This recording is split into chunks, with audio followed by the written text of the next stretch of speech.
মৌসুমী বায়ু সক্রিয় থাকায় আগামী ৫ দিন দেশের অধিকাংশ এলাকায় দমকা হাওয়া সহ হালকা থেকে মাঝারি ধরনের বৃষ্টি অথবা বজ্রসহ বৃষ্টির সম্ভাবনা রয়েছে।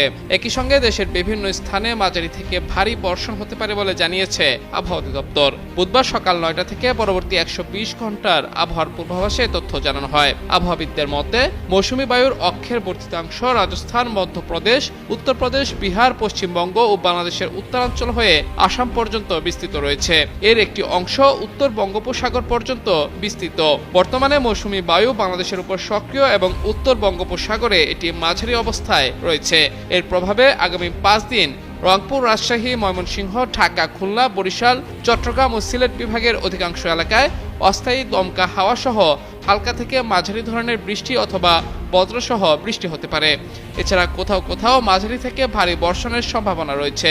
এই কদিন সারা দেশে দিন ও রাতের তাপমাত্রা সামান্য কমতে পারে বলেও জানিয়েছে আবহাওয়া অফিস।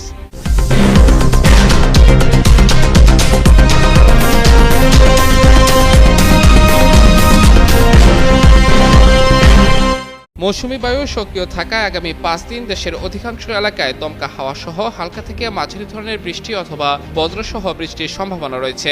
একই সঙ্গে দেশের বিভিন্ন স্থানে মাঝারি থেকে ভারী বর্ষণ হতে পারে বলে জানিয়েছে আবহাওয়া অধিদপ্তর। বুধবার সকাল ৯টা থেকে পরবর্তী ১২০ ঘন্টার আবহাওয়ার পূর্বাভাসে তথ্য জানানো হয়। আবহাওয়াবিদদের মতে মৌসুমী বায়ুর অক্ষের বর্ধিতাংশ রাজস্থান, মধ্যপ্রদেশ, উত্তরপ্রদেশ, বিহার, পশ্চিমবঙ্গ ও বাংলাদেশের উত্তরাঞ্চল হয়ে আসাম পর্যন্ত বিস্তৃত রয়েছে। এর একটি অংশ উত্তর বঙ্গোপসাগর পর্যন্ত বিস্তৃত। বর্তমানে মৌসুমী বায়ু বাংলাদেশের উপর সক্রিয় এবং উত্তর বঙ্গোপসাগরে এটি মাঝারি অবস্থায় রয়েছে। এর প্রভাবে আগামী ৫ দিন রংপুর, রাজশাহী, ময়মনসিংহ, ঢাকা, খুলনা, বরিশাল, চট্টগ্রাম ও সিলেট বিভাগের অধিকাংশ এলাকায় অস্থায়ী দমকা হাওয়া সহ হালকা থেকে মাঝারি ধরনের বৃষ্টি অথবা বজ্রসহ বৃষ্টি হতে পারে। এছাড়া কোথাও কোথাও মাঝারি থেকে ভারী বর্ষণের সম্ভাবনা রয়েছে। এই কদিন সারা দেশে দিন ও রাতের তাপমাত্রা সামান্য কমতে পারে বলেও জানিয়েছে আবহাওয়া অফিস।